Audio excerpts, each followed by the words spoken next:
नमो सद्गुरु तुकया ज्ञानदीपा, नमो सद्गुरु सच्चिदानंद रूपा, नमो सद्गुरु भक्त कल्याणमूर्ती, नमो सद्गुरु भास्करा पूर्णकीर्ती. आपलं चालू असलेलं चिंतन जगद्गुरु तुकोबाराय यांचं चरित्र, अर्थात गाथेवर असलेला दृष्टिक्षेप. जगद्गुरु तुकोबाराय यांचं चरित्र इतकं गोड आहे, ते अलौकिक आहे. आपण काल त्यांचा 1608 साली जन्म, तर 1600 त्यांच्या 17 वर्षे वयापर्यंत त्यांनी केलेलं अध्ययन, नंतर 13 ते 17 या कालावधीत वडिलांनी दिलेली जबाबदारीने वयाच्या 17व्या वर्षी वडिलांचं देहावसन झालं. बोलोबांचं देहावसन झाल्यानंतर जगद्गुरु तुकोबाराय सगळी संसाराची जबाबदारी त्यांच्यावर पडली. 2 लग्न झालेले होते. पहिली पत्नी रुक्मिणी, दमा असल्यामुळे दुसरी केलेली पत्नी, जिला आवडी म्हटलं जायचं, जिजाबाई. 1630 साली भयानक दुष्काळ पडला. गुरढोरं सगळ्या संसाराची वाताहत झाली, प्रपंचाची वाताहत झाली. ते विरक्त तुकोबाराय. आपण आता 2-3 दिवसामध्ये 21 वर्षे वयापर्यंत जगद्गुरु तुकोबारायांच्या चरित्राकडे पाहत असताना संसारी तुकाराम महाराज म्हणून पाहिलं जातं. संसारी तुकाराम महाराज. आणि आता 21 ते 42 वर्ष वयापर्यंत, म्हणजे 1650 पर्यंत, 1630चा दुष्काळ आणि 1650 पर्यंत त्यांना या जगात ते राहिले. या कालावधीपर्यंत 21 वर्षाच्या कालावधीपर्यंत केलेल्या साधना, आलेली अनुभूती, घेतलेलं सगळं, त्यांनी बरेच प्रसंग त्यांना असे आले. स्वप्नामध्ये नामदेव महाराज स्वप्नात आले. आपण पहिल्यांदा पाहिलं, तुका अवतार नाम याचा संप्रदाय सकळांचा येथून या. अवतार मीमांसा पाहत असताना याचं चिंतन आपण केलं. नामदेव महाराजांनी स्वप्नात येऊन सांगितलं, माझं राहिलेलं अपूर्ण कार्य तुम्ही करा, कवित्व करावं. हे तर हा भाग झाला. करायचं कसं कवित्व? तुकोबाराय साक्षात्कार करून घेतला. भंडारा, भामचंद्र आणि बोराडा 3 डोंगरावर जायचे. पूर्ण विरक्त तुकोबाराय. आणि आपल्याला माहीत आहे, ज्यावेळेस एखाद्याची कीर्ती वाढत असते, नाव वाढत असतं, तितकाच प्रकारचे शत्रू तयार होत असतात. तुकोबारायांच्या काळातही तसंच झालं. रामेश्वर शास्त्री असतील, बंबाजीबा असेल, सालोमालो असतील, यांना त्यांची कीर्ती सहन होईना, यांना कवित्व उच्चारावं वाटलं. जगद्गुरु तुकोबारायांचं अलौकिक चरित्र त्यांच्या कवित्वात आहे. आपण पुन्हा पुन्हा तोच दृष्टिक्षेप टाकत आहोत. गोष्टीरूप चरित्रापेक्षा, गोष्टीरूप चरित्र जर खरंच ज्याला पाहायचं असेल तर आपण 2-3 दिवस तेच वर्णन करत आलो की ज्यांनी त्यांची भूमिका केली. विष्णुपंत पादनीस यांचा चित्रपट अवश्य पहा. तेवढा चित्रपट जरी पाहिला संत तुकाराम, तरी आपल्या चरित्र लक्षात येत असतं तुकोबारायांचं. पाखरं शेत कसं राखायला दिलं होतं, त्यांना काय काय त्रास झाला, काय काय गोष्टी केल्या, हे दृक्श्राव्य साधनात आलं आहे तुकोबारायांचं चरित्र. असं गोड असं असलेलं त्यांचं चरित्र. आपला कालचा विषय इथपर्यंत आणखी सांगायचं होतं. चरित्र भावापेक्षा त्यांनी आपल्याला दिलेली अनुभूती किती महत्त्वाची आहे. आपण एका अभंगाचं कालपासून चिंतन करत होतो. विष्णुमय जग वैष्णवांचा धर्म, भेदाभेद भ्रम अमंगळ. भेद आणि अभेद अमंगळ कसं, याचं चिंतन काल पाहिलं आपण. अभेद स्थिती अमंगळ कशी, ज्ञानाचा सोमचा झालेला बाधा ती सुद्धा अमंगळ आहे. शेवटचं प्रमाण काल आपण दिलं होतं. मग ती घालवण्यासाठी ज्ञान गिळूनी गावा गोविंदू गा. ज्ञानाला गिळायचं, नंतर गोविंदाचं गायन करायचं, रमून जायचं, नंतर भजन करायचं. आत्मस्वरूपाच्या ठिकाणी प्रथमतः आरूढ व्हायचं, आत्मप्रचिती प्राप्त करून घ्यायची. आत्मप्रचिती एकदा का प्राप्त झाली का त्याच्या इतकी प्रसन्नता कशातच नसते. आपण पुन्हा पुन्हा तोच उल्लेख करत आहोत. गुरुप्रचिती, शास्त्रप्रचिती आणि आत्मप्रचिती तिन्हींचा ज्यावेळेस समन्वय होत असतो, एकत्र होत असतात, त्यावेळेस अनुभूतीचं बाळ जन्माला येत असतं. कोणतं बाळ जन्माला येतं? अनुभूतीचं बाळ जन्माला येतं. हे सगळं घडलं त्यांना. अगोदर या सगळ्या गोष्टी त्यांच्याकडून घडल्या. साधना घडली, तपश्चर्या घडली, विरक्ती आली. विरक्ती वाचून काही ज्ञानाशी तगणेची नाही. वैराग्य आलं, कडकडीत वैराग्य आलं जगद्गुरू तुकोबाराच्या ठिकाणी. वीट आला संसाराचा. कालच आपण वया पाहिल्या, शेवटच्या भागात पाहत होतो. विष रांधली रस सोय, जेवणारा जई ठाऊक होय, तै तो ताटची सांडोनी जाय जे आपरी, तैशी संसाराया समजता, जाणी जे जय अनित्यता, तै वैराग्य दवडिता पाठी लागे एकला. 4 दिवसाचा उपवाशी भूक लागलेली, जेवायला बसला. असं पंचपक्वानाचं ताट समोर आलं आणि हळूच येऊन सांगितलं मित्राने, बाबा रे, हा जो स्वयंपाक केला आहे ना, हा स्वयंपाक रांधणे म्हणजे बनवणे, रांधिली. रांधणे म्हणजे काय? तयार करणे. रांधणं कळतं ना.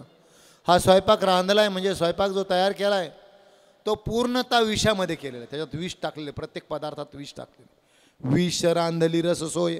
रससोय म्हणजे स्वयंपाक. पदार्थ जेवायला आलेले ते रांधले कशामध्ये आहे? विषात रांधलेले. जेवणारा जई ठाऊक होय. ठाऊक म्हणजे माहीत. ज्या वेळेला जेवणाऱ्याला एखाद्याने येऊन कानात सांगितलं, बाबा रे, हे विषात केलेला स्वयंपाक आहे, किती भूक लागली असते, 4 दिवसाचा उपाशी असला तरी तो खाईल का? नाही खाणार. तो काय करतो? त्याचा त्याग करतो. जेवणारा जई ठाऊक होय, तरी तो ताटाची सांडून जाय जे आपरी. तो ताट सांडून जातो. सांडून जातो म्हणजे काय? उलट करतो का? सांडणे म्हणजे टाकून जातो, जेवत नाही. सांडणे अर्थाचं काय? लाक्षणिक अर्थ घ्यायचं, जेवण टाळून निघून जातो. तरी ताटाची सांडून जाय जे आपरी. मौलींनी सांगितलं, ज्या पद्धतीनुसार तो ताट टाकून जातो. कधी? त्याला ज्या वेळेस कळतं विष रांधली रससोय. विष ताटाची सांडोनी जाय जया परी, रांधली विष रससोय, ठाऊक होय जेवणारा. जेवणाऱ्याला ज्यावेळेस माहीत होतं त्यावेळेस तो टाकून जात असतो. हा झाला दृष्टांत माऊलींनी सांगितलं. अर्थ कळाला ना. स्वयंपाक कशात केला आहे? विषाचा केला आहे. हे ज्यावेळेस त्या जेवणाऱ्याला माहीत होतं त्यावेळेस तो जेवत नाही. कालही सांगितलं होतं की जोपर्यंत त्या पिंजऱ्यामध्ये तो पोपट किंवा कोणताही पक्षी अडकलेला असतो, ते पटकन पहिल्यांदा आल्याला ते पदार्थ खायला सुरुवात करतो. शेंगदाणे वगैरे, फुटाणे, इतक्या आनंदाने, ते दाणे इतक्या आनंदाने खातो, इतक्या आनंदाने. खाता खाता त्याच्या लक्षात येतो, धडक घ्यायला जातो, आपण अडकलो, पिंजऱ्यात आहोत. ज्या आवडीने तो दाणे खाण्यासाठी आला होता ना, तेच दाणे तो खाली पायाखाली तुडवतो. त्याची खाण्याची इच्छा संपून जाते. असं व्हावं बरं का आपल्याला पिंजरा वाटावा.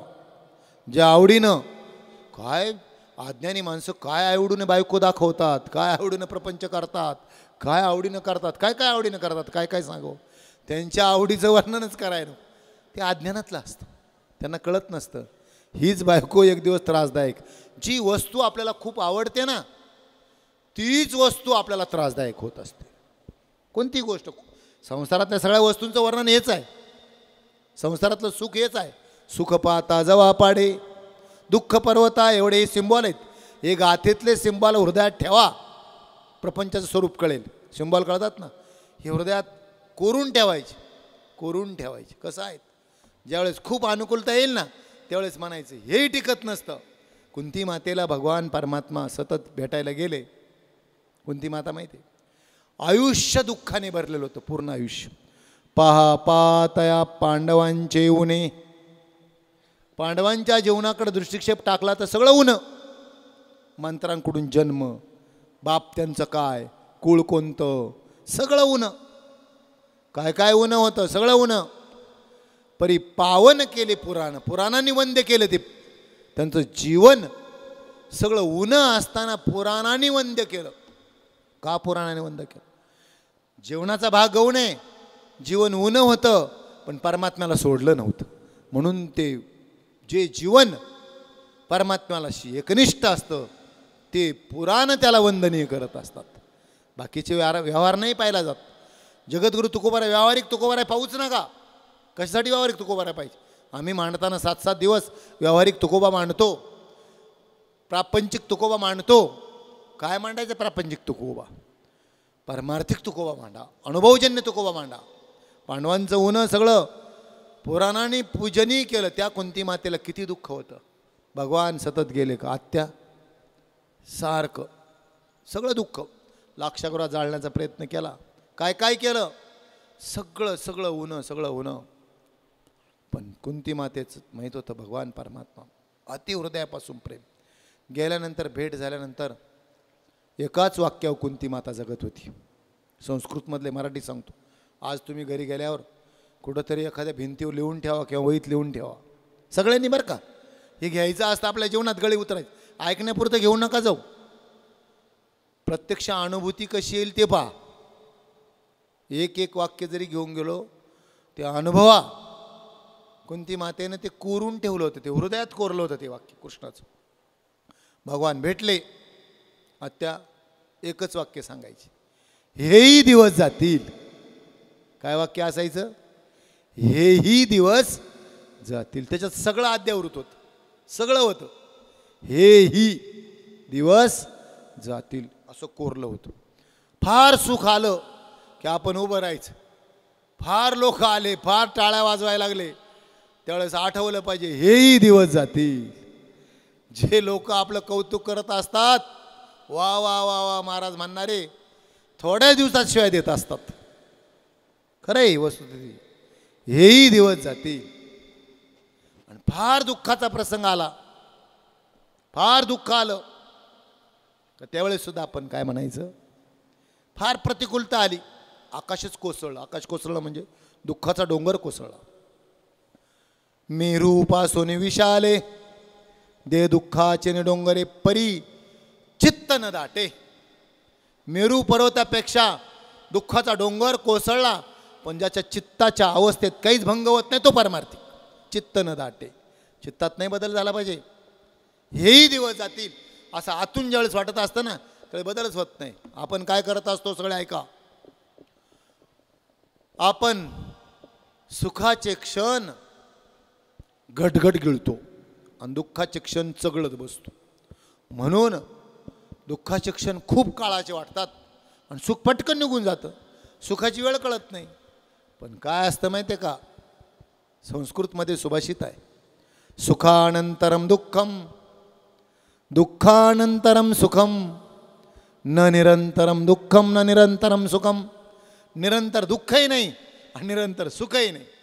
निरंतर पावसाळा नाही, परवाचा पाऊस आहे का आज? निरंतर गरमही नाही.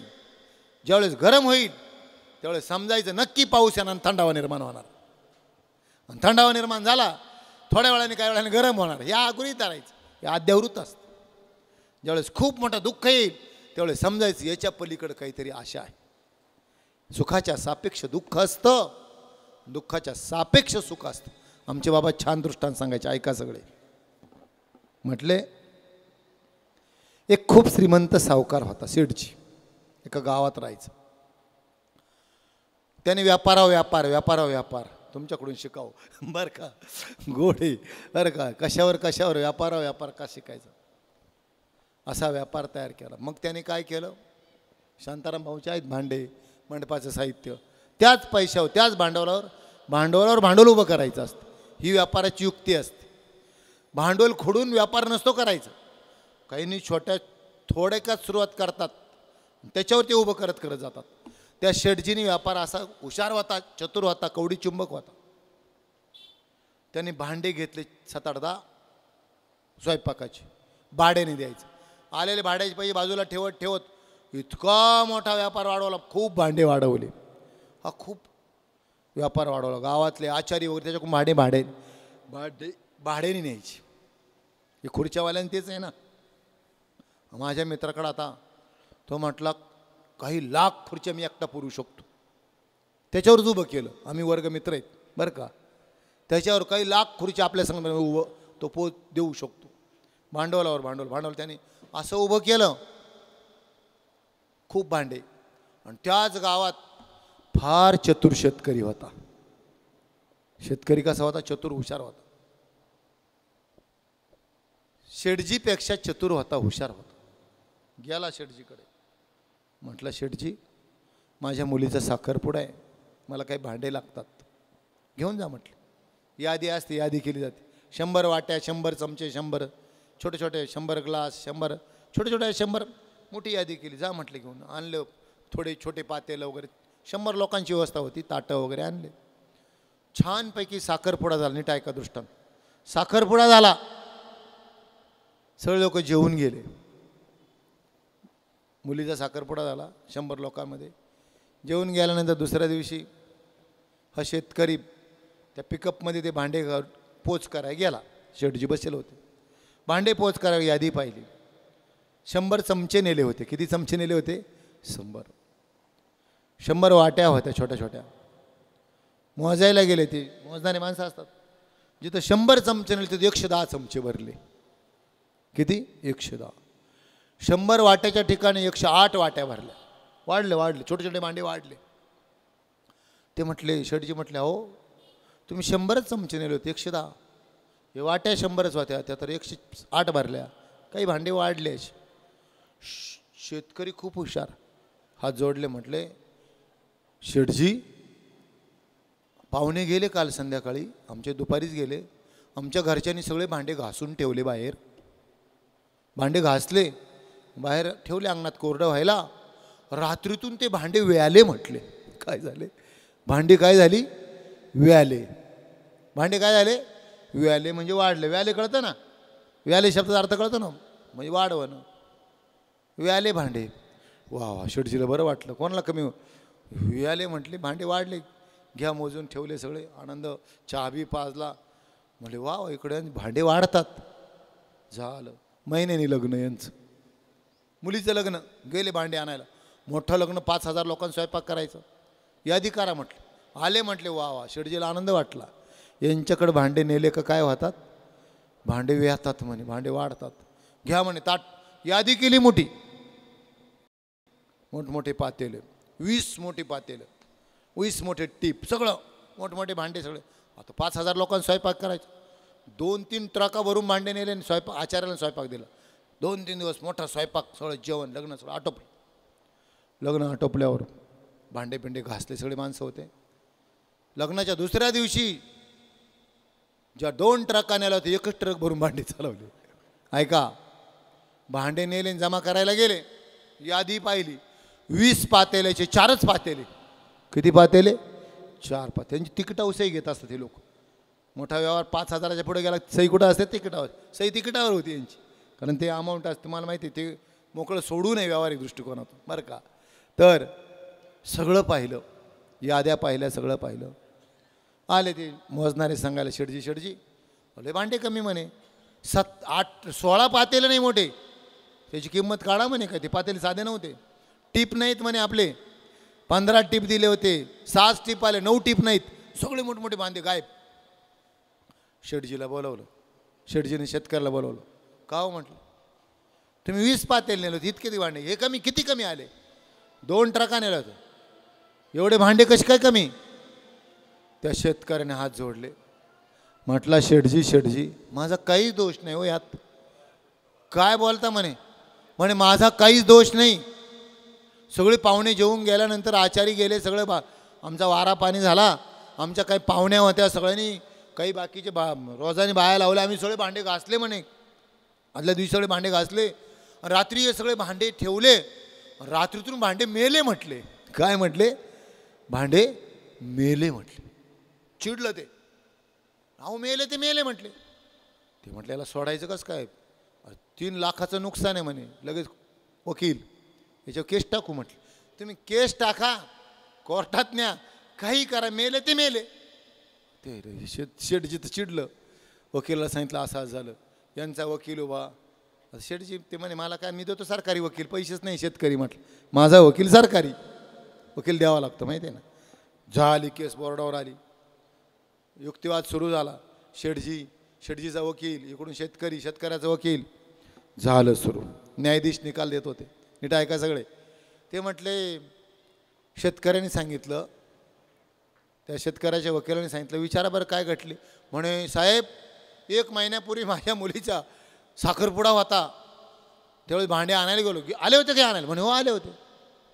म्हणे, मग त्यावेळेस त्यांचे भांडे नेले. काय काय? थोडे नेले होते म्हणे, खूप थोडे नेले होते त्याने, चमचे बिमचे. म्हणे मग त्यावेळेस मी यांची भांडी नेऊन द्यायला गेलो परत. आले होते का? म्हणे हो. त्यावेळेस मी यांना म्हटलो अहो रात्रीतून माझे भांडे व्याले म्हटले, यांनी घेतले ना? घेतले का? तो शेठजी म्हटलं हो त्यांनी दिले, घेतले. म्हणे मग आता लग्नाला भांडे नेले म्हणे, आणि मग आता भांडे नेऊन द्यायला गेलो त्यांनी माझ्यावर केस टाकली म्हणे, रात्रीतून यांचे भांडे मेले. न्यायाधीश म्हटला शेतकरी म्हणतो ते खरं आहे का? तो शेठजी म्हटला खरं आहे म्हटला. बरं का, शेठजीचा वकील म्हटला खरं आहे. मग न्यायाधीशाने अशी सही मारली, मग न्याय दिला, शेठजी व्यालेले जर गोड लागले ते मेलेले कोण सहन करीन? आता भोगा तुम्ही म्हणे. व्यालेले गोड लागले तर मेलेले सहन करायला पाहिजे ना. ते म्हणे भांडे कुठं मरत असतात का? मरत नसतात तर व्यत असतात का? सांगा म्हणे. भांडे मरत नसतात तर व्यतात का म्हणे? ही ते अक्कल तुम्हाला त्यावेळेस होती का? व्यालेले गोड लागले ना मग मेलेले सहन केले पाहिजे. सुखाचे क्षण आपण घटघट गिळतो, अर्थ कळाला ना? सुख गोड लागतं ना, व्यालेले गोड लागले ते मेलेले सहन केले पाहिजे. सुखाच्या क्षणाला आपण हसतो आणि दुःखाच्या क्षणाला का रडतो तेही सहन केलं पाहिजे. व्यालेले गोड लागले तर मेलेले सुद्धा सहन केले पाहिजे. ज्यावेळेस व्यालेले गोड लागतात त्यावेळेस समजायचं काही काळाने मारणार आहेत भांडे, मग मेलेले सुद्धा सहन केले पाहिजे. सुखाचे क्षण आपल्याला आवडतात ना, मग दुःखाचे क्षण सुद्धा सहन करण्याची शक्ती आपल्याला कशी यावी, ती दृष्टी कशी घ्यावी हे जगद्गुरूंकडून शिकायचं, त्यांच्या गाथेतून शिकायचं. कसे सहन करायचे, सहनशीलता आपल्यात कशी असावी, आपल्यात सहनशीलता यावी. सुखदुःखे समे कृत्वा लाभा लाभो जया जयो झालेले व्हावे. सुखी संतोषानं यावे, दुःखी विषादानं भजावे, आणि लाभा लाभ न धरावे म्हणा माझी. कितीतरी ओवेत. अर्जुना समत त्या रामदेव बाबांकडे आम्ही 2010 साली होतो. 28 दिवस होतो. किती दिवस बरं का भाऊ? 28 दिवस. आणि शेवटच्या 3 दिवस आमची मुलाखत प्रत्येक जिल्ह्यातले आम्ही 2 जण होतो. एकूण मला वाटतं 656 जिल्हे आपल्या त्यावेळेस होते. 10ला आता वाढले असतील. मग त्याच्या दुप्पट करायचे एवढे लोक आम्ही होतो. आमचं खूप जीवनदायी म्हणून प्रशिक्षण होतं. आणि शेवटचे त्या चॅनलला आम्हाला 5-5 मिनटं दिली होती बाबांनी बोलायला. बाबा समोर होते. राजीव दीक्षितांचे आम्ही दररोजचे 3-3 तास ऐकायचो. बाबा ऐकायचे. राजीव दीक्षित माहिती आहे ना तुम्हाला? 900 त्यांच्या 900 तासाच्या क्लिप आहेत आत्ता. इतका बुद्धिवान माणूस आपण आयुष्यात नाही पाहिला. महाराष्ट्रातले होते ते, धुळ्याचे. तर बाबा स्वतः ऐकायला बसत, नोट करायचे. माझ्या डायऱ्या भरलेल्या आहेत. तर बाबांनी शेवटच्या दिवशी आम्हाला बोलायला दिलं होतं. बाबांपुढे हे बोललो, ऐका तुम्ही. म्हटलं स्वामीजी हमने पढ़ा है योग शास्त्र महर्षि पतंजलि का, पहला सूत्र है. आता स्वामीजींचं पाठ आहे ते, योगच चित्तवृत्ती निरोधा. योग म्हणजे काय? चित्तवृत्तीचं निरोधन करणं म्हणजे योग. युज या धातूपासून योग शब्द तयार होतो. युज संस्कृतमध्ये धातू म्हणतात. युज या धातू, कारण आपल्या गीतेमध्ये प्रत्येक योग शास्त्रे नसते कृष्ण अर्जुन संवादे ऐका ना योग शब्द आलेला. योग या शब्दाचा अर्थ युज या धातू. योग म्हणजे जोडणे. योग म्हणजे जोडणे. कशाला जोडायचं? जीव आणि शिव याचं मिलन म्हणजे योग.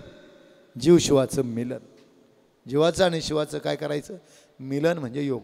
असं सांगत सांगत म्हटलं स्वामीजीनं हमारे यहाँ ज्ञानेश्वरी है भाई, हमको मालूम है ज्ञानेश्वरी जी को, हमने पढ़ा है हिंदी में ज्ञानेश्वरी पढ़ी, लेकिन मुझे इतना ख्याल में नहीं आता. कौन बोले? रामदेव बाबा बोले. त्यांच्या पुढे सांगितलं ज्ञानेश्वरी जी ने योग किसको बताते हैं एक ओवी में हमारे यहाँ बताए, वो मराठी में है. अर्जुना समत्व चित्ताचे तेची सार जाण योगाचे, जेथ मन आणि बुद्धीचे ऐक्य असे. मन आणि बुद्धीचे ऐक्य असे. समत्व चित्ताचे अर्जुना तेच योगाचे सार जाण. मन आणि बुद्धी यांचं जोपर्यंत ऐक्य होत नाही आणि जोपर्यंत चित्ताचं समत्व होत नाही त्याला योगच म्हणत नाही. एकदा का मन बुद्धीचं ऐक्य झालं आणि चित्ताची साम्य अवस्था प्राप्त झाली, साम्या परोते प्राप्ती जगी नाही. साम्यासारखी जगात प्राप्ती नाही. किती मोठे पद प्राप्त झाली तरी. ब्रह्माधिक पदे कसे सांगितले? ही दुःखाची शिराणी. काय हो गोडे तुकोवर आहे बरं का. तेथे माझी देवा मला वृत्ती नव्हती, आवडी नको मला. ही दुःखाची शिराणी. जिथं ब्रह्माधिक पदाचा त्याग आहे तिथं मंत्रीपद कशाला मागतील? काय आम्ही काय मागतो? बरेच आमचे महाराज संन्यासी महाराज उभे राहतात असावं बरं का. आम्ही यांच्या ठिकाणी योगींच्या ठिकाणी नतमस्तक आहोत. संन्याशानेच राजकारण करावं. योगीजी त्याग असतो ना, काहीच त्यांच्याकडे भोगाची लक्षणं नसते. काय परिकर खाण्यापेक्षा काय करणार आहे. योगीजी उत्तर भारतामध्ये म्हणजे त्या उत्तर प्रदेशात तिथं गेला संसद साफ केली. माहिती आहे तुम्हाला, राजकारण नाही सांगत बरं का, आम्ही अध्यात्म सांगतो. ते सगळं गाबाळ काढून टाकलं. म्हणजे टेबल खुर्च्या दूषित झालेले, जिथं मांसाहार केला हे काढून द्या सगळं. बसण्याची व्यवस्था भारतीय बैठक केली योगीजींनी. शुद्ध शाकाहारी सुरू केलं. संसद भवनात शुद्ध शाकाहार सुरू केला. त्यांना वंदन आहे. अशांच्या ठिकाणी नतमस्तक व्हावं. कारण पुन्हा पुन्हा सांगतो, शुद्ध आहाराची परिणती, नीट ऐका, नोट करून घ्या. शुद्ध आहाराची परिणती कशात असते माहिती आहे का. शुद्ध आहाराची परिणाम, शुद्ध आहाराची परिणती शुद्ध रक्तात होते. आहार शुद्ध, जसं पाण्याला जाळ घालू तसं पाणी तापतं ना, जितका जाळ घालू तितकंच तापतं. जसा आहार घेऊ तसं रक्त तयार होतं. कितीतरी उदाहरणं आहेत, आता काय काय सांगायचं तुम्हाला. जसं रक्त तयार होतं तसे विचार तयार होतात, आणि जसे विचार तयार होतात तशी क्रिया घडते, तसं आचरण घडतं. हे छोटेसे लोक विध्वंसक प्रवृत्ती का, आपण कोणत्या धर्माबद्दल बोलत नाही, ज्यांच्याकडे विध्वंसक प्रवृत्ती आहेत त्यांच्याबद्दल बोलतो. का बरं विध्वंसक प्रवृत्ती, त्याचं संशोधन करा. मूळ शोध लागतो आहारात. कशात शोध लागतो. ज्यांचा आहार हिंसात्मक आहे त्यांनाच हिंसा करण्याची प्रवृत्ती होईल. स्वामी विवेकानंदांना शिकागोची धर्म परिषद झाली.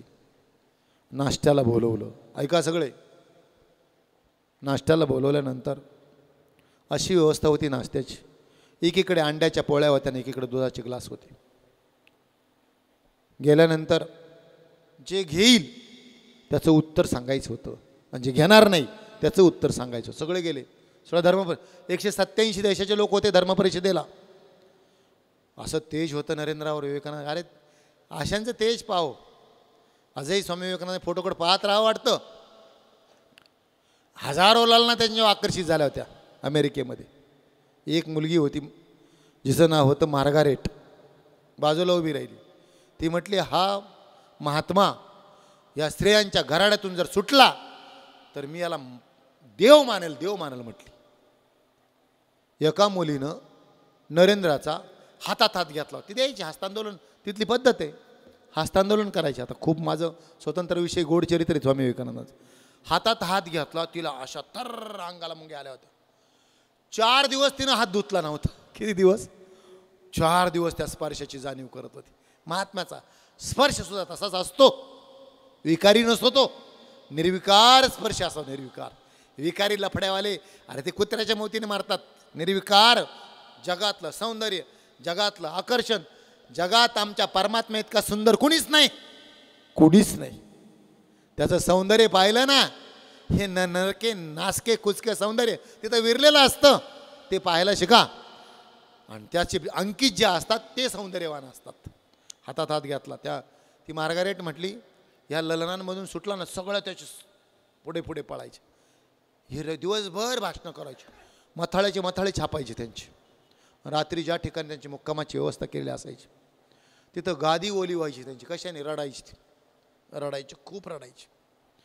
आपल्या देशाची आठवण यायची, भारताची आठवण यायची, खूप रडायची. कोणत्याच मुलीशी ते कशावर अरे ज्याने सूर्य उगवला होता त्या मरकुरींनी काय होणार आहे. आम्ही परीक्षा करून आलो मला मलेशियात जाऊन बरं का. तर त्या ठिकाणी तिच्या लक्षात आलं की हे कोणालाच अंकित होणार नाही. तीच मार्गारेट पुढे त्यांची शिष्या झाली आणि भारतात आली. स्वतःला नाव घेतलं भगिनी निवेदिता. पण आमच्याकडच्या पुढाऱ्यांनी राजकार्य नाव नाही सांगत इथं. ते म्हटले लेख काय लिहिले नरेंद्रावर विवेकानंद. आम्ही कोणालाच सोडलं नाही हो. आमची दुर्बुद्धीच अशी, आमच्यातले इतके असतात खऱ्याची किंमत करतच नाही. विवेकानंदाने देह त्यागायच्या अगोदर 3 दिवस अगोदर एक केस लढवली होती. घर त्यांनी बळकावलं होतं भाऊबंधाने. स्वतः केसला उभी होती. 3 दिवसांनी देह सोडला. विशिष्ट व्यक्तीने आता इथं नाव घेतलं तर वाद होईल. विशिष्ट व्यक्तीने लिहिलं होतं त्यांच्याबद्दल की गेला त्या परदेशात धर्म परिषदेला गेला, आणि गोरी पोरगी घेऊन आला. त्यांना नाही सोडलं हो, त्यांना नाही सोडलं, नाही सोडलं त्यांना. इथं आमची जळणाऱ्यांची लक्षणं अशीच आहेत आमची. पण त्याच्याही पलीकडं काही करो, त्यांची विचलितता झाली का? त्यांनी देश सेवेसाठी रामकृष्ण मिशनसारखी आश्रमासारखी संस्थान आजही उभी आहेत. जा त्यांच्यामध्ये चिंतन काय असतं, जा इस्कॉनमध्ये काय साधनेला महत्व आहे नामस्मरणाला. आमच्या वारकरी संप्रदायामध्ये साधनेला महत्व आहे. साधनेला महत्व देणाऱ्या महाराजांचं ऐका, गाणे म्हणणाराच अजिबात ऐकू नका. ठाक तुम्हाला कठोर सांगतो, वाईट वाटेल. आईचं बापाचे गाणं म्हणणारा महाराज नका ऐकू, तुम्ही नका ऐकू. साधना करणाऱ्यांचं ऐका, ते उद्धाराचं लक्षण आहे. गाणे म्हणणारा तुमच्याकडून पैसे घेऊन निघून जातील ना, अडकवतील प्रपंचात. खरंच आई माझी बाप माझा आणि काय काय नका ऐकू. साधना जे शिकवतात, वैराग्य आलं पाहिजे. खूप गोड कीर्तन मी ऐकला तर ते यूट्यूबला पद्माकर महाराजांचं इथं झालं. खूप लाडकी लेक मी संतांची, खूप गोड चिंतन आहे. वेदांताचा सिद्धांत मांडते नाही, आपल्याला लवकर कळत नाही का. खूप असं ऐकावं. आता जो चालला ना सोहळा, विरक्तवान महात्म्यांचं ऐकायला शिका. आणि जड काय खावं, बदाम खावं, काय खावं, काजू खावेत का लाया खाव्यात. लाह्याने काय होणार आहे सांगा ना. चला, आपला विषय चालला होता जगद्गुरु तुकोबारायांचे चरित्र. सुखानंतरम दुःखम, त्या कुंती मातेने ते वाक्य घेतलं होतं. काय आहे का, ध्यानात ठेवा, साधं वाक्य. हेही दिवस जातील, सुखही जाणार आहे आणि दुःखही जाणार आहे. ज्यावेळेस फार दुःखाचा प्रसंग त्यावेळेस सारखं म्हणायचं, हेही दिवस जातील, हेही दिवस जातील. आणि ज्यावेळेस सुखाचा प्रसंग येतो ना, फार लोक सजवतात, हेही दिवस जातील, हेही दिवस जातील. कोणती स्थिती टिकत नसते. समत्व चित्ताचे, समत्व साम्या परवते प्राप्ती जगी नाही. साम्य अवस्था जी जगद्गुरूंनी तुकोबारायांनी प्राप्त केली, ती आपल्याला प्राप्त करण्यासाठी चरित्र अभ्यासायचं. आपल्याला जी अवस्था त्यांना प्राप्त झाली होती, ते देहातीत होते, देहाच्या पलीकडे गेले होते, अलौकिक होते. देहभाव, इंद्रिय विषय विसरती, इंद्रियाच्या ठिकाणी विषयांचा विसर पडला होता. विषय पासी आलिया सेन रिगे, विषय जवळ जरी आले तर त्या विषयांना तादात्म्य नसल्यामुळं आठवण राहत नाही, अशी ज्यांची अवस्था होती. त्यांच्या चरित्राकडे आपण दृष्टिक्षेप टाकत आहोत. आपल्याला का अशी अवस्था येऊ नये.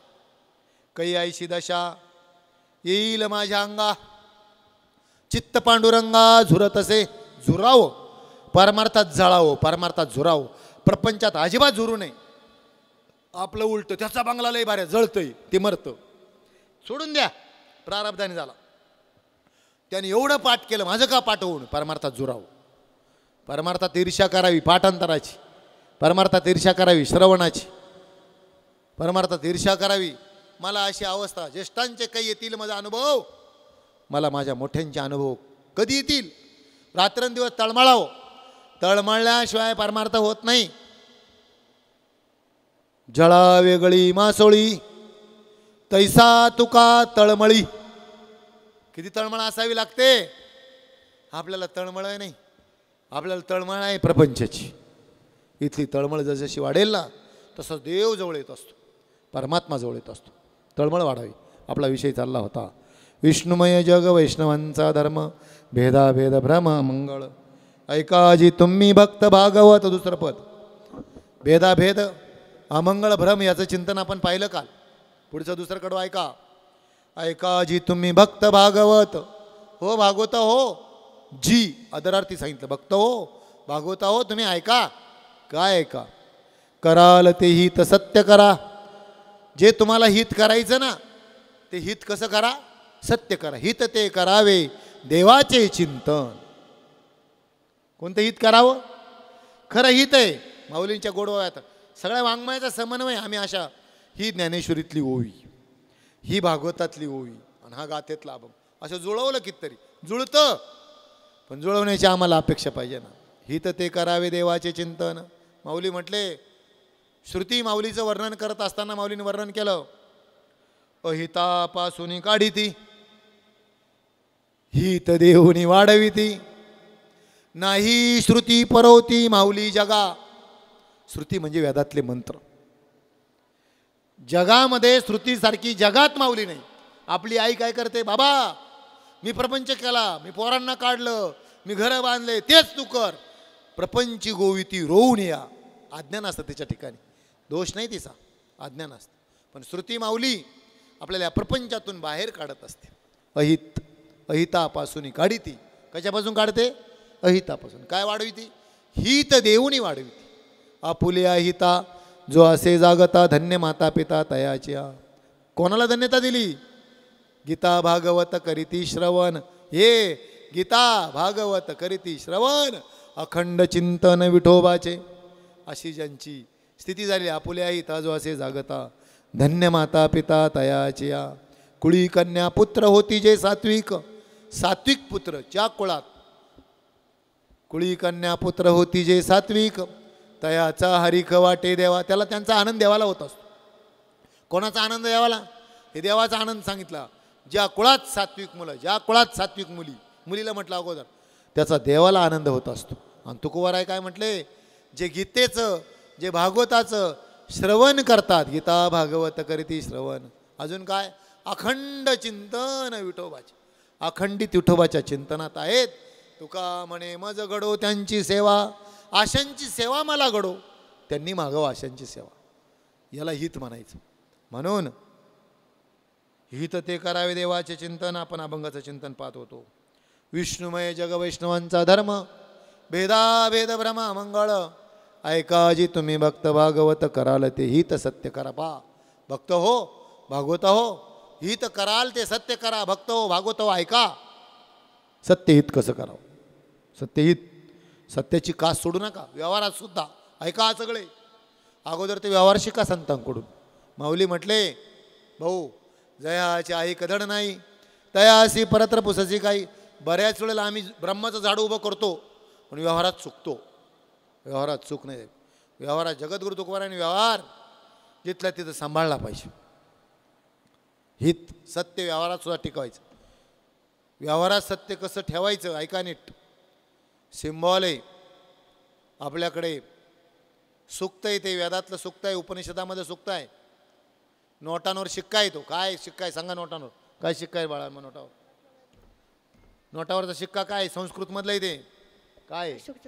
हां, नेहमी त्याचा अर्थ सांगतो मराठीत. संस्कृतमध्ये सत्याचाच नेहमी विजय होतो. सांगतो काय?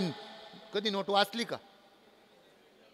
सत्यमेव जयते, एवढं वाक्य आहे ना प्रत्येक नोटावर आहे का नाही? काय? सत्यमेव जयते. काय अर्थ आहे त्याचा? सत्याचाच नेहमी विजय होतो. सत्य लोपल्यासारखं वाटतं पण लोपत नसतं. याच्यासाठी महाभारत आहे स्वतंत्र. कधीच कास सोडली नाही सत्याची पांडवांनी. त्यांच्या केसाला सुद्धा धक्का लागला नाही. लागला धक्का केसाला? नाही. आणि कधीच सत्य वागले नाही कौरव. धृतराष्ट्रापासून पोरच असे निर्माण झाले होते. नेहमी असत्य. काय काय केलं त्याने? लाक्षागृहात जाळण्याचा प्रयत्न केला. कपट्याने भीमाला विष दिलं लहानपणात. सगळं कापट्य, सगळं कापट्य. दूतकर्म, ते सोंगट्या ज्या आणल्या होत्या ना, इतका कपटी होता शकुनी. नाश करायला चालला होता. मामा, 3 मामा प्रसिद्ध आहे. शकुनी मामा, कंस मामा आणि मारीच मामा. आपले मामा कसे काय माहिती बरं का? हे 3 पुराणातले मामा आहे प्रसिद्ध. मारीच मामा माहिती आहे ना? कोणाचा होता मारीच मामा? कोणाचा हो मारीच मामा? रावणाचा. कंस मामा कोणाचा? मामालाच खलास करून टाकला. कंस मामा कोणाचा? कृष्णाचा. आणि शकुनी मामा कोणाचा? कौरवांचा, दुर्योधनाचा. हे शकुनी नाव ठेवीत नाही कोणी. आता ठेवते कोणी नाव? कंसही नाही ठेवीत बरं का. शकुनी नाव ठेवीत नाही.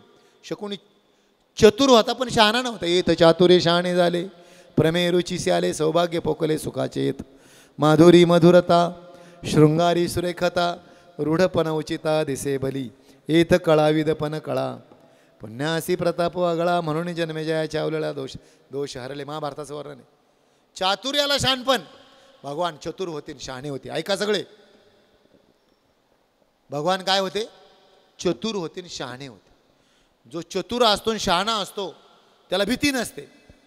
पण काही माणसं राजकारणातले गुंड इतके चतुर असतात पण शहाणे नसतात. मारतात, अटक होते, तरफडतात, गुंततात. त्यांना अगोदर वाटतं चातुर्य खूप खूप खूप आमचं चतुरपणा उपयोगाला आला, पण गुंतल्यावर काय करणार? तसा शकुनी चतुर होता पण शहाणा नव्हता. म्हणून आपल्याकडे एक इंग्रजीतली म्हण सांगतो जाता जाता, व्यवहारही सांगितला पाहिजे. नॉलेज, नॉलेज म्हणजे काय रे? ज्ञान. Knowledge finds the path wisdom light it. मराठीत अर्थ सांगतो. नॉलेज म्हणजे ज्ञान. Knowledge finds the path. ज्ञान मार्ग शोधतं, रस्ता शोधतं ज्ञान. आणि विजडम लाईट इट. विजडम म्हणजे शहाणपण. ज्ञान मार्ग शोधतं आणि शहाणपण त्याला प्रकाशित करत असतं. ज्ञान काय शोधतं? मार्ग शोधतं. आणि शहाणपण काय करत असतं? त्याला प्रकाशित कर. भगवान चतुर होते, शहाणे होते. म्हणून पांडवांच्या शेवटच्या क्षणापर्यंत ज्यावेळेस रथातून उतरायचं, युद्ध संपलं. आतापर्यंत दररोज भगवान उतरायचे, अर्जुन उतरत नव्हता. ताकद होती.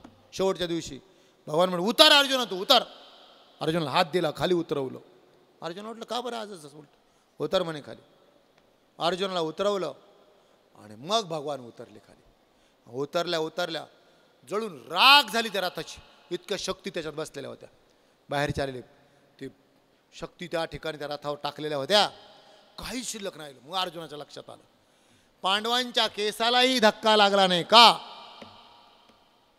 भगवान निष्ठ होते, भगवंताच्या एकनिष्ठ होते. आणि अजून काय होते? नारायणाचं लक्ष्मी होती. हा सिद्धांत सांगायचा आपल्याला.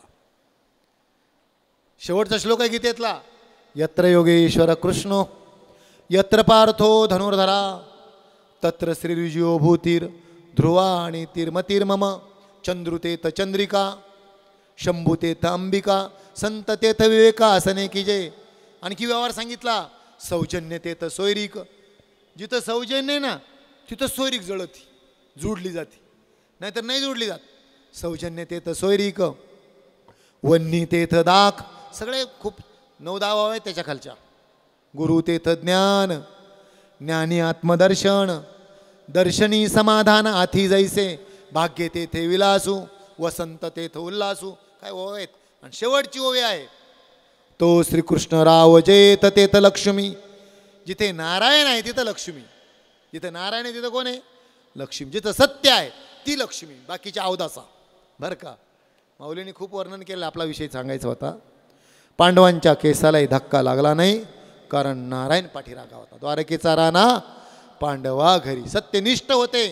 जे सत्यनिष्ठ असतात त्यांचा केस वाकडा होत नसतो. जे असत्यवान असतात त्या धृतराष्ट्राला 100 मुलापैकी एक सुद्धा जिवंत राहिला नाही. अग्निडाग देण्यासाठी राहिला.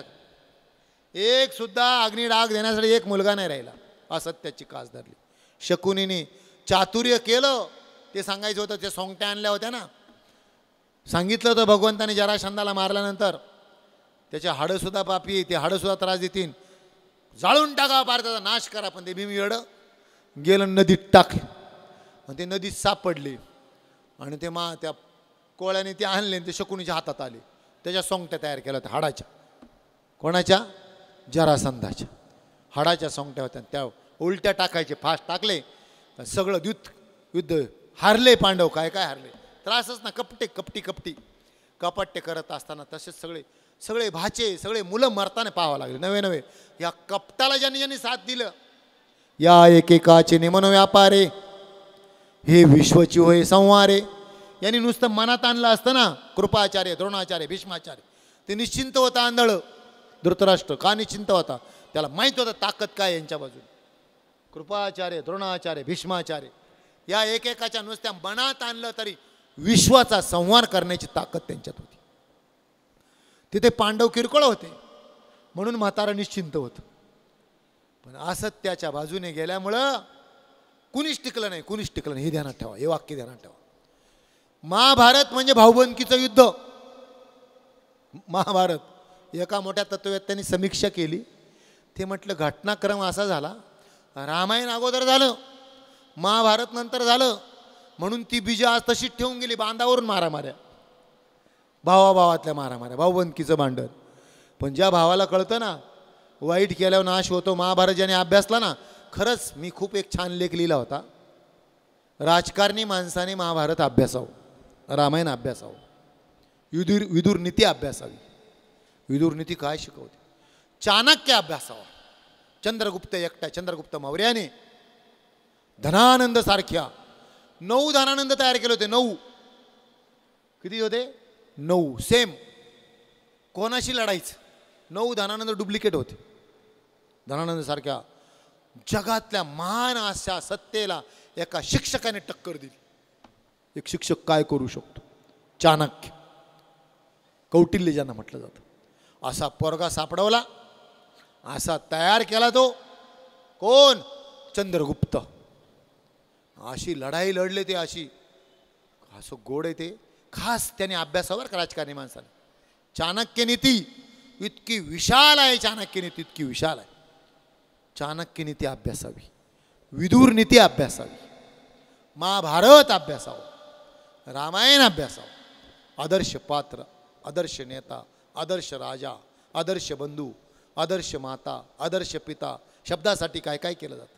आदर्श शत्रू, सत्याची कास सोडू नका. एक आपला विषय मुद्दा चालला होता, सत्यमेव जयते. ऐकाजी तुम्ही भक्त भागवत, कराल तेही तर सत्य करा. सत्य शब्दासाठी एक प्रचलित दृष्टांत सांगतो. सत्याची कास काय करत असते, सत्य काय करत असते. जगद्गुरु तुकोबारायांचा त्यांच्यावर दृष्टिक्षेप चालू. चरित्रात आपण घुसलेलो आत, बाह्य चरित्रात नाही. आपण कुठं घुसलो? अंतरंगात आहोत. जे तुकोबारायांच्या हृदयात त्यांना जे अभिप्रेत होतं त्यात आपण आहोत. बरेच जण म्हणतील आम्हाला गोष्टी ऐकायची. सगळ्यांना माहिती आहे चरित्र. बंबाजी बुवानी काठ्याने मारलं माहीत नाही. अनगडच्या फकीराच्या तिथं काय झालं माहीत नाही. अनगडच्या फकीराच्या त्या आडामध्ये रामेश्वर शास्त्रीने आंघोळीला गेले, उतरत असताना अंगाचा दाह झाला. माहीत आहे ना, आपण ऐकले खूप वेळेस. दाह झाल्यावर जळो माझी काया लागला वनवा ओरडायला लागले. मग सांगितलं काहीतरी करा, त्या फकीराकडे जा, त्याच्याकडे जा, तुम्हाला शांती म्हणायची. फकीराकडं मी काय जाणार? थेट पळत गेले. अंगाचा दाह व्हायचं. पाण्यात डुबते रहो. अनगडशाने शाप दिला होता, काय रहो? डुबते रहो. पाण्यात राहिलं का दाह कमी झालं, वर आलं का जाळ व्हायचा अंगाचा. पाण्यात राहिलं का दाह, वर आलं का जाळ कमी व्हायचं. काय व्हायचा? वर आले का जाळ कमी व्हायचं. थेट आळंदीला गेले, माऊलींकडे गेले. माऊलींच्या पुढे अनुष्ठान मांडलं. माऊलींनी साक्षात्कार केला. तुझं घडली रे निंदा, निंदा घडली. हे आता आमचं न्यायालय बंद आहे, देऊचं न्यायालय. जा, ज्याची निंदा घडली त्याची माफी माग. परत पाठवलं रामेश्वर शास्त्रीने. हे सगळ्या कथा माहिती आहे तुम्हाला. ते कुठं आले? मग तुकोबारायांच्या अंगणात कोणीतरी सांगितलं औषध करा, शास्त्री औषध करा. जिथं तुकोबारायाने आंघोळ केली असेल तो गाळ अंगाला, चिखल अंगाला लावा म्हटले. दाह संपला त्यांचा. काय ताकद होती सांगा ना तुम्हाला. हे तुकोबारायांचे चरित्र आहे सगळं. त्यांच्या अंतरंगात सांगतो आपण. हे खूप गोड चरित्र त्यांचं. कोणाचे? त्यासाठी सांगितलं खास अभ्यासाचं चिंतन करा. पहा पिक्चर तेवढा कुठंतरी पहा. बाकीचं गबाळ पाहण्यापेक्षा पहा ना. तो ते शेत राखायला दिलं होतं, जिजाबाईचा काटा. हे सगळ्यांना माहिती आहे, सगळ्यांना माहिती आहे. ऊस आणले, ऊस कुठून आणले, ऊस मोडले, शेत राखायला दिलं, ते तीनखंडे अन्न कसं वाढलं. हे सगळं चरित्रातला गोड भाग आहे. चरित्र तरी चिंतन करा. आपण अंतरंगात आहोत. सत्य ऐकाजी तुम्ही भक्त भागवत, कराल तेही तर सत्य करा. सत्यहित कसं करा, सत्याची कास सोडू नका. त्यांनी सांगितलं एक राजा होता आणि त्या नगरामध्ये बाजार भरत नव्हता. राजाने दौंडी पिटवली, आपल्याला बाजार भरवायचं आहे. ऐका सगळे. आले सगळ्या अनेक गावातले लोक आले, हजारो गावचे लोक आले, बसले. राजाने सांगितलं बाजार भरवायचा, काय करावं लागेल? ते म्हटले येऊ आम्ही सगळे. शेतकरी उठले, म्हटले महाराज आमचा माल नाशिवंत आहे, आज आमची तीच तळमळ आहे सगळ्यांची, बरं का, पोचवा. कधीतरी यांच्या मेंदूंना धक्के द्या, गरजेचं आहे. आमचा बळीराजा आज काय संकटात असतो, पावसाचं संकट, कशाचं संकट, हे काय काय संकट. त्यांना तुम्ही माफ करूच नका कर्ज, हमी भाव द्या. फुकटचं दिलं का ते सगळं फुकट होऊन जातं. माणसं निष्क्रिय बनतात, फुकटचं दिलं निष्क्रिय बनतात. बुडवण्याची सवय लागते. चारवाकची नीती आहे माहिती आहे ना. ऋणम कृतम धृतम पिवेत. चारवाकनी सांगितलं, म्हणजे चाणक्य सांगतात, कर्ज काढा, सण करा, तूप खा. कर्ज काढून तूप खायला सांगितलं. पण अर्धा श्लोक त्यांनी चुकीचं नाही सांगितलं, ते जाणकार होते. कर्ज काढा आणि तूप खा, पण कर्ज बुडवा असं नाही सांगितलं. आम्ही सांगतोय कर्ज बुडवा. आम्ही किती पुढं गेलो. ही बुडवण्याची स्थिती यांना वाईट वाटतं. हमी भाव. शेतकऱ्यांनी सांगितलं महाराज आमचा माल आणला, भाजी बिजी दुसऱ्या दिवशी खराब होते, नाही विकलं तर काय करायचं, तुमच्या तिजोरीतून हमी भाव द्या. राजा म्हटलं मला 2 तास वेळ द्या, सल्ला मसलत करतो. अर्थमंत्र्याची चर्चा केली. सांगितलं काय करायचं, आपल्या तिजोरीवर बोजा पडणार, पडू द्या ना, हा बोजा पडू द्या ना, फुकटचं कशाला देता बरं का. ते म्हटलं तिजोरीवर बोजा पडू द्या. सगळ्यांनी तो ठरलं. राजा आला, सांगितलं हमी भाव. जो माल विकला जाणार नाही त्याला राज तिजोरीतून घेतलं जाईल आणि त्याचं वितरण गरिबाला करू. अमेरिकेत आहे तीच पद्धत. गहू घेतले होते अमेरिकेने, नाही खपले ते माशांना टाकले, पण त्या लोकांना मोबदला दिला. याला हमी भाव म्हणतात. ठरवून द्यायचा हमी भाव. ठरलं. राजाने सांगितलं ठीक आहे. पहिलाच बाजार भरला. बाजार भरायला लागले. राजाचे सगळे मंत्री वगैरे गल्लीतून जायचे संध्याकाळच्या वेळेला. जे विकलं नाही ते घ्यायचे, त्याला पैसे अदा करायचे आणि ते गरिबाच्या झोपड्यांमध्ये वाटलं जायचं. खूप मोठमोठा बाजार भरला. राजा स्वतः क्रिया करून दाखवायचा. एक दिवस राजा त्या बाजारातून चाललेला असताना एका मूर्तिकाराने अप्रतिम अशी सुंदर मूर्ती आणली होती देवीची, जी पाहता क्षणी नजरेत भरेल अशी मूर्ती तयार करून आणली होती, पण विकलीच नव्हती 7 वाजेपर्यंत. राजा गेला, अलौकिक मूर्ती पाहिली, सुंदर मूर्ती पाहिली, विकली का नाही म्हणून राजाची दृष्टी गेली देवीकडे. त्या मूर्तीच्या खाली लिहिलेलं होतं अवदासा. काय लिहिलेलं होतं? अवदासा. राजाच्या लक्षात आलं ही विकली का नाही. अवदासा कोण नेतं घरात? आपल्याकडं आमच्या भगिनी शिव्या देतात अवदासा म्हणून, आहे ना शिवी. अवदासा तो अपभ्रंशित शब्द आहे. अवदशा म्हणजे अवदासा, खालची अवस्था प्राप्त होणं म्हणजे अवदशा. विकली नाही, पण राजाच्या लक्षात आलं आता काय करायचं, घ्यावं का नाही. मूल्य किती? त्यांनी सांगितलं इतक्या इतक्या रुपयाची ही मूर्ती आहे. राजाला आता काय करावं. प्राण जाय लेकिन बचन न जाय, रघुकुल की रीत. सत्यनिष्ठ होता राजा. म्हटलं काही असो, आपला शब्द गेलेला आहे. चला पैसे देऊन टाकले, मूर्ती घेतली, त्याला पैसे अदा केले, मूर्ती गाडीत टाकली, सगळा माल गाडीत टाकला. राजा गेला. संध्याकाळी स्नान करून जेवण झालं. आपल्या शयनगृहात गेला. राजा झोपणार तेवढ्यात बेल वाजली. सेवक आले, द्वारपाळ आले. म्हटले महाराज महाराज शिपाई काय म्हणतात पा. का रे बाबा का आलास? म्हटले महाराज गाडीतल्या सगळ्या मालाचं वितरण झालं, मूर्ती कोणीच घेत नाही. बरं का, घरात फुकट घेत नाही म्हणे कोणी. आता राजा म्हणू शकत नव्हता त्या नदीत टाकून. वाईट गोष्ट आहे, काय करावं. निर्माल्य, आता स्वतंत्र विषय येतो भागवतातला. निर्माल्य जर टाकलं कुठं तर त्याचा परिणाम स्वर्गातली संपत्ती समुद्रात आली. दुर्वासाने शाप दिला. राजा म्हणू शकत नव्हता काय करावं. राजा म्हटलं असं करा, कोणीच घेत नाही, राज दरबारात आणून ठेवा. टाकाव कशी म्हणणार. त्या सेवक गेले, पळत आले, गाडीतून मूर्ती आणली, राजाच्या बैठक रूममध्ये नेऊन ठेवली. मूर्ती कोणाची? देवीची. कोणती देवी? देवी कोणती होती? अवदासा. सगळ्यांना माहिती आहे ना, जागे आहेत आपण सगळे बागांनी. खूप छान आहे तुम्ही. सुगरणी आणि उदारे, रसज्ञ आणि जेवणारे असे असावे बरं का. सुगरण असावी, ती उदार असावी, जेवणारा भुकेलेला असावा, चवी चवीनं खावं. रसज्ञ आणि जेवणारे. तुम्ही श्रोते कसे आहात? रसज्ञ आहेत. आणि कसे आहात? जेवणारे आहेत. उलट नाही आहे. पाक करविला स्वादिष्ट. स्वादिष्ट कळतो ना, पाक म्हणजे स्वयंपाक. पाक करविला स्वादिष्ट, परी जेवणारे मिळाले रोगिष्ट. तरी त्या सुगरणीचे कष्ट वायाची जाय. वाला जातं तिचं कष्ट. आटापिटा करून स्वयंपाक केला असतो बरं का बाबा, पण जेवणारे कसे मिळाले? रोगिष्ट. तिचे कष्ट वाला. इथं नाही तसं. सुगरणी आणि उदारे. आणि जेवणारे कसे आहेत? रसज्ञ आणि जेवणारे. का म्हटलं? भुकेलेला जेवणारा म्हणायचं, येऊ द्या म्हणतो. आणि सुगरण एवढं घ्याच, उदार असावी, आपल्यासाठी शिल्लक ठेवणारी नसावी, उदार असावी, एवढा घास घ्याच अशी म्हणणारी असावी. असं श्रवण असावं. राजा घरात कोण आलं होतं? अवदासा. राजा अंथरुणावर गेला, ध्यान केलं, डोळे मिटले, झोप लागली. जागता जवासीजे जेने भावना भावीजे, डोळा लागत खेव देखीजे तेची स्वप्नी. जागता जागता ज्या विषयाचं चिंतन करू ते स्वप्नात. राजा दचकलं झोपेत. घरात कोणाला घातलंय? अवदासा. न जाणू आपली संपत्ती जाईल. दचक झोपलं. नंतर झोप लागली. 3 वाजता राजा उठला ब्रह्ममुहूर्तावर. प्राणायाम केलं, सगळं केलं. ब्रह्ममुहूर्त. पहले प्रहर में सब लोग जागे 6 ते 9. दूसरे प्रहर में भोगी जागे 9 ते 12. तिसरे प्रहर में तस्कर जागे 12 ते 3. आणि चौथे प्रहर में योगी जागे 3 ते 6. योग्यांचं ब्रह्ममुहूर्त म्हणतात. तिसरे प्रहर में योगी जागे. ध्यानाची वेळ आहे ती. उठा सकळ जन उठले. काय आता वर्णन? काकडा आपली तीच वेळ आहे ना. अरे ज्याच्या जेवणात काकडा आहे त्याचा कधीच आकडा होणार नाही बरं का.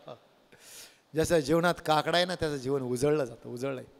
काकड्याने ज्याचा सुरुवात होते, ज्याचं जीवन उजळून निघतं त्याचं समाधान कोणीच भंग करू शकत नाही. हे प्रपंचातले विषय हे काय भंग करणार आहे समाधान. तर प्राणायाम केलं, योगासनं केली, सगळं आटोपलं, स्नान केलं राजाने आणि 5 वाजता आपल्या बैठक रूममध्ये आला आणि पेपर पाहत होता. 7 वाजता मीटिंग होती, सल्ला मसलत होती, पेपर 5ची वेळ होती बरं का भाऊ. पेपर पाहत होता, काय बातम्या आलेल्या, ताज्या बातम्या पाहत असताना जिथं राजाची बैठक रूम होती तिथंच गेस्ट रूम होत्या 50 गेस्ट रूम कळतात ना, पाहुण्यांच्या खोल्या.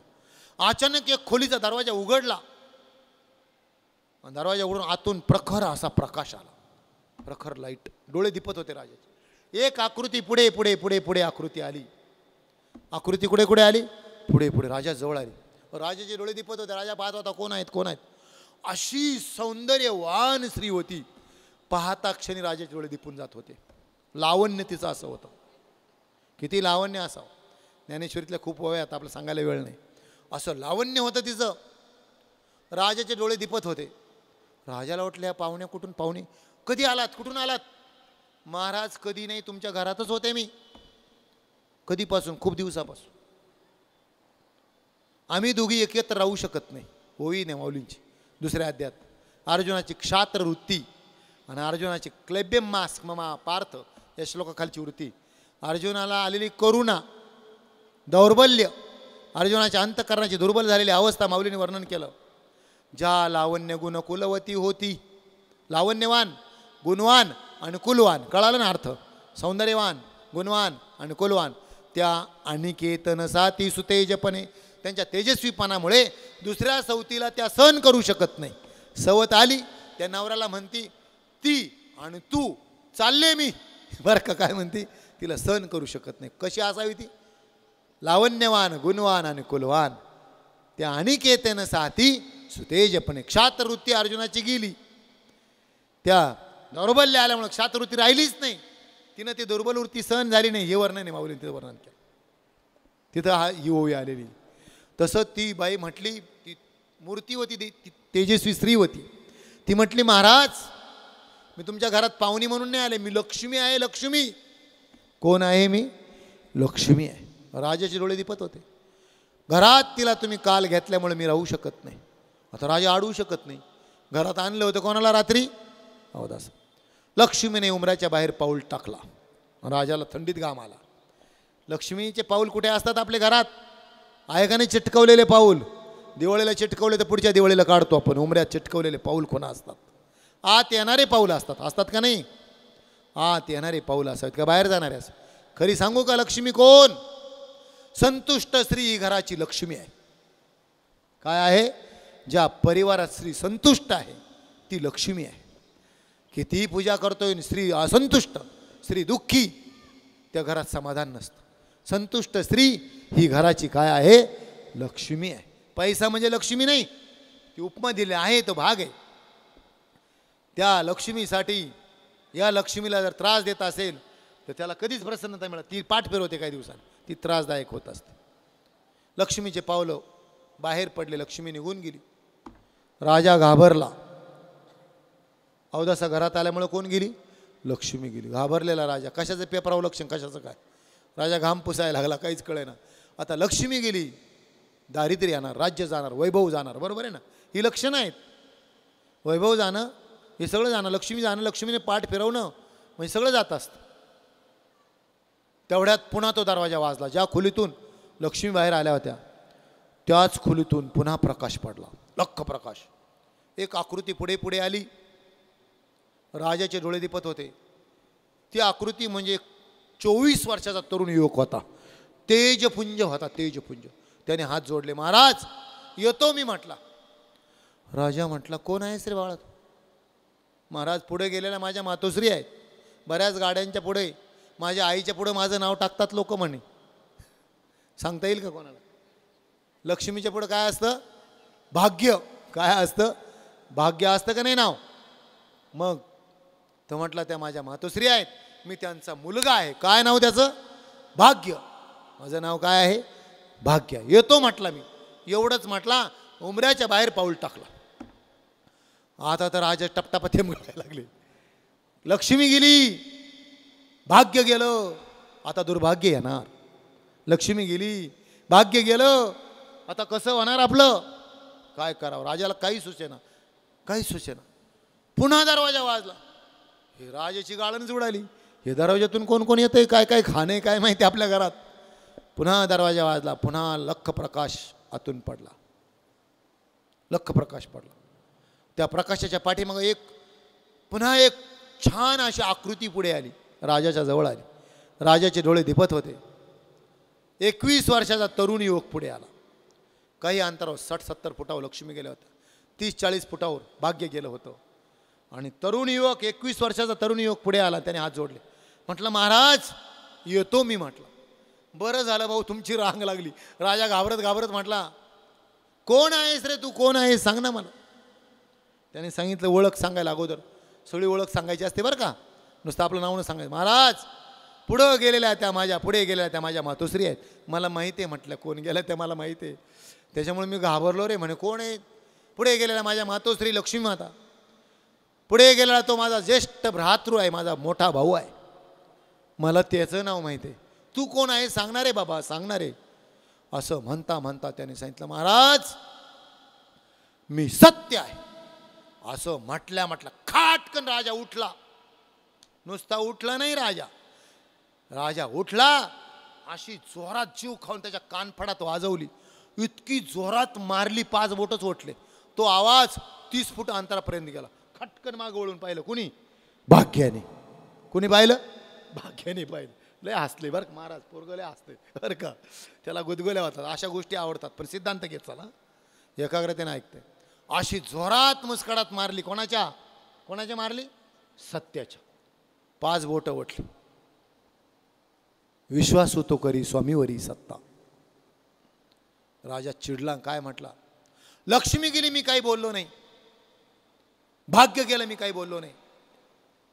तू चाललास कुठे? कोणाला म्हणतोय? कोणाला म्हणतोय राजा? सत्याला म्हणतो. कुठे चाललास? रात्री मी जे केलं, ज्याला घरात घातलं तुझ्यासाठी. प्राण जाय लेकिन वचन नाही. कोणत्या शब्दासाठी? माझा शब्द खोटा होऊ नये. तुझ्यासाठी मी तिला घरात घातलं. तू निघाला कुठं? एक तर कान फडत बसली होती जोरात, तशीच खाली मान घातली. कोणी? सत्याने. हो आत फिर मागे. तोंड चोळत गपचूप आज ज्या खोलीतून आलं होतं ना, त्या खोलीत जाऊन असं कोपऱ्यात लिकून बसलं. ते म्हटलं, आता बाहेर तर मुस्कडातच मारली, खोलीत आल्यावर लाताने तुडवीन बरं का. सत्याला काय वाटलं, खोलीत आल्यावर राजा आपला लात घालीन, बाहेर होतं म्हणून एक मुस्कडात बसली. गपचूप आपल्या कोपऱ्यात लिकून बसावं. नीट ऐका सगळे, सिद्धांत सांगतोय आपण, नुसत्या गोष्टी नाही सांगत. सत्य जे असतं ना ते लिखलेलं असतं आणि झाकलेलं असतं. आणि असत्य जे असतं ना ते पुढे उड्या मारत असतं. माहिती आहे ना सगळ्यांना? सत्य कोपऱ्यात कोणाच्याच दृष्टिक्षेपात नसतं.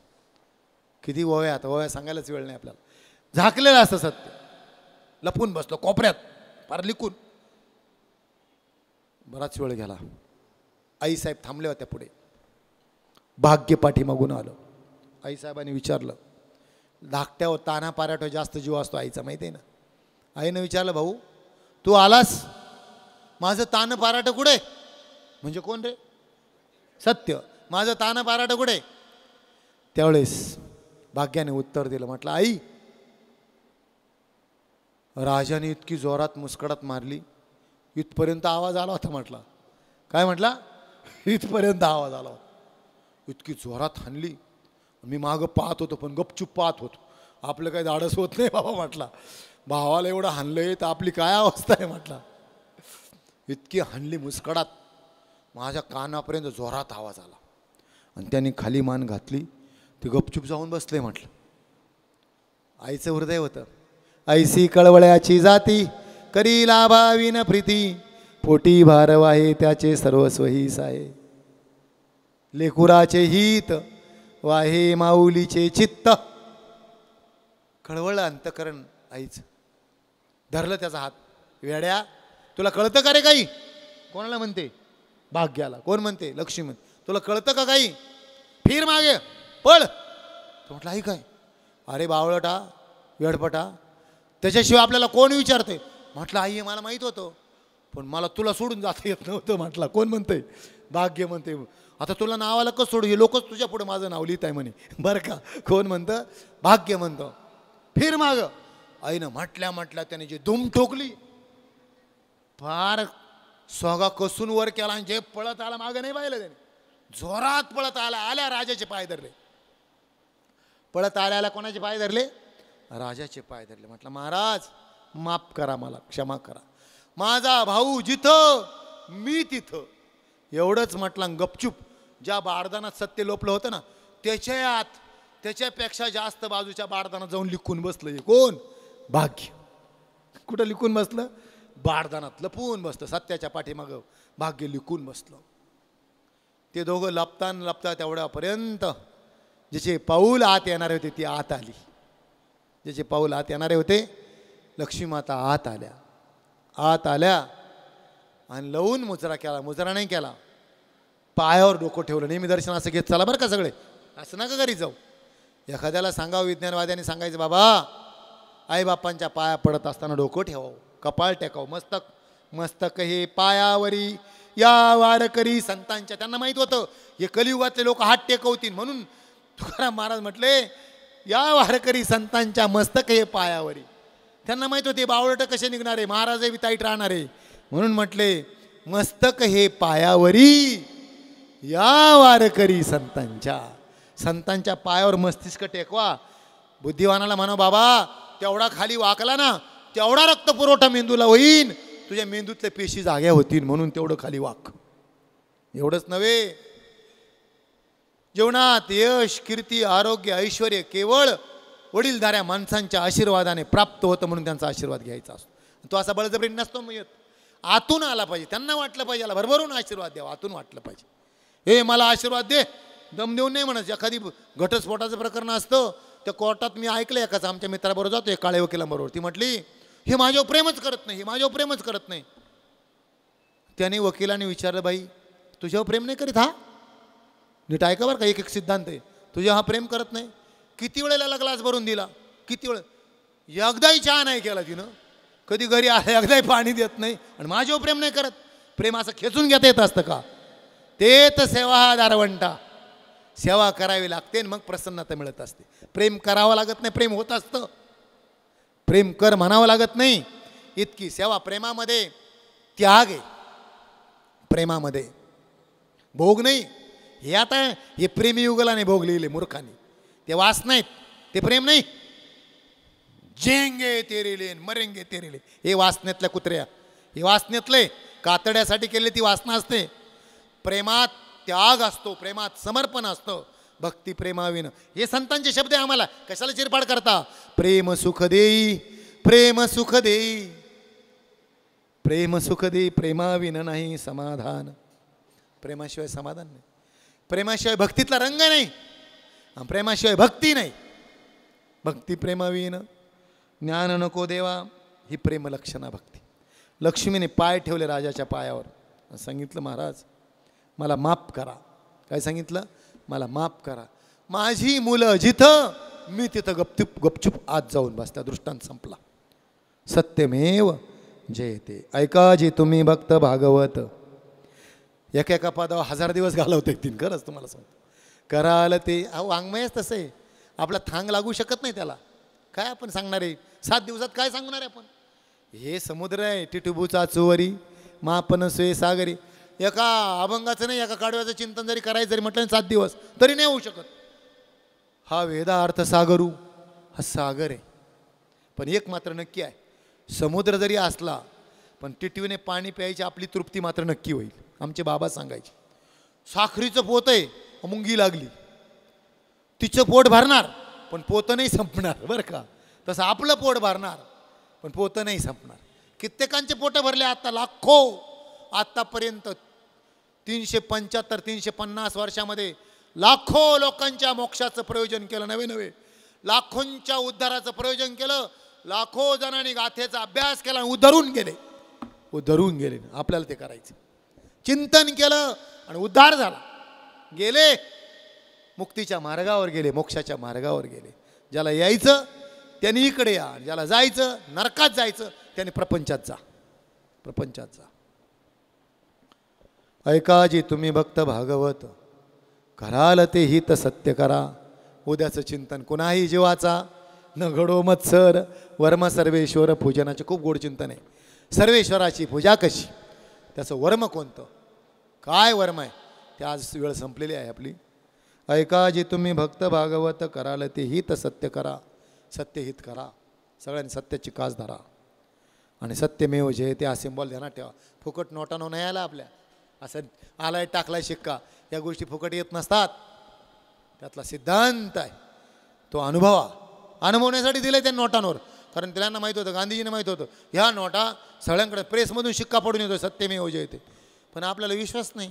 देवावर कुठे विश्वास, देवावर विश्वास. आमचे राऊत बाबा सांगतात, अरे त्याच्यावर जर विश्वास असता तर पाकिटच मागितले नसते. बरोबर आहे का नाही? हा सांगणाराच विश्वास ठेवत नाही तर ऐकणाऱ्यांनी कधी ठेवायचं? इतका दृढ विश्वास, दृढ संकल्प असावा. तो कोणाला उपाशी ठेवतो का? ठेवतो का? ठेवलं का त्याने आत्तापर्यंत? सकळ जीवांचा करीतो सांभाळ, तुझं मोकली नाहीसे नव्हे. मोकलील का? अरे सगळ्या जीवांचा, ज्याचं नाव घेत नाही त्याचा सांभाळ करतो, तू नाव घेतोय ना, मग कसं मोकलीन ना?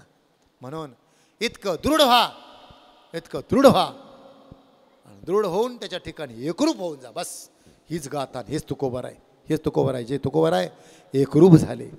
त्यांची अनुभूती काय आपण सांगू शकतो? त्यांचे उडालेले रजकण म्हणजे त्यांचं वाङ्मय, त्यांचं चरित्र. ते आपण कशासाठी अभ्यासायचं, कशासाठी चिंतन करायचं?